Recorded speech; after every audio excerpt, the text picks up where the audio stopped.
አሁን ነው ጋይስ ኦኦ ማለት እናንተ አብርሽና ሄርሜላ ናቸው ወይስ ሳይኔ ነው? መጀም ሄርሜላ አንቺ የቆየ ቪዲዮ ፖስት አታረጊ ፎቶ እና እኔ ብያችኋለሁ እኮ ፍቅር ከአብርሽ ጋር እየሰራች ያለው ነገር ድራማ እንጂ የእውነት አይደለም ብያችኋለሁ። እና እነዚህ ሰዎች እኛን እያምታቱን ነው።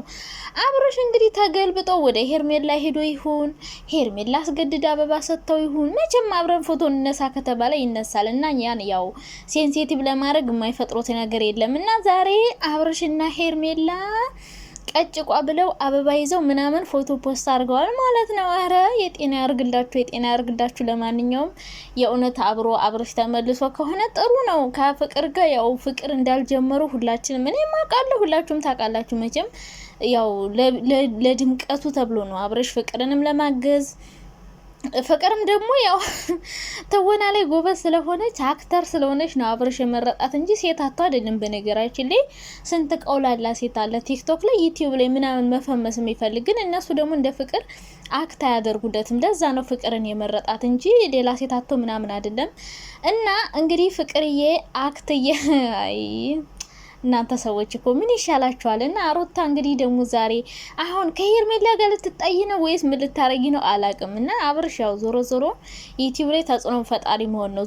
ዞሮ መጨረሻው ከሩታ ጋር ነው። ከሄርሜላ ጋር ታውቃላችሁ የሆነ ቻናሉ ቅዝቅዝ ሲል የሆነ ሴንሲቲቭ ለማድረግ ወደ ሄርሜላ ምናምን ሊሄድ ይችላል። ግን ነግሬሻለሁ ሄርሜላ ምንም ቢሆን አብርሽ ከሩታ አይርቅም። ካላስ ፍቅርም ጋር ይሁን ሄርሜላም ጋር ይሁን ነገ ተመልሶ ሩታ ጋር መሄዱ አይቀርም። ከሁላችሁም በላይ መጨረሻ ላይ ሩታ ጋር ነው የሚሆነው። ምክንያቱም ማያለያያቸው ልጅ አለ። ብዙ ጊዜ ተለያይተው ምናምን ያውቃሉ። ግን አንደኛ ቻናሉ ያረሩታ አይደምቅለትም፣ ሁለተኛ ነገር ደግሞ ልጅ አላቸው በመሃል ማያለያይ ማለት ነውና መጨረሻው ሩታ ጋር መሆኑ ስለማይቀር ሄርሜላ ምን ተወዳጅ ነው ምናምን የሚበጠረቀው ነገር ታይና አንቺ ዝም ብለሽ የራሽን ትዳር ኑሪ፣ በቃ የራሽን ህይወት ኑሪ። እነሱ መሀል ውጪ። የምር ሁሌ አብረሽ እየሳቀ ይሁን አብረሽ ሲሆን ካንቺ እንድለይ አልፈልግም ሊልሽ ይችላል። ግን ዩቲዩብ ሊሸቀልብሽ ነው። በቃ በህይወትሽ እየተቃለደብሽ እድሜሽን እየጨረሰብሽ ምናምን ነው። እውነት እልል ያላችሁ ነው ብዙዎቻችሁ። እሰይ አይልል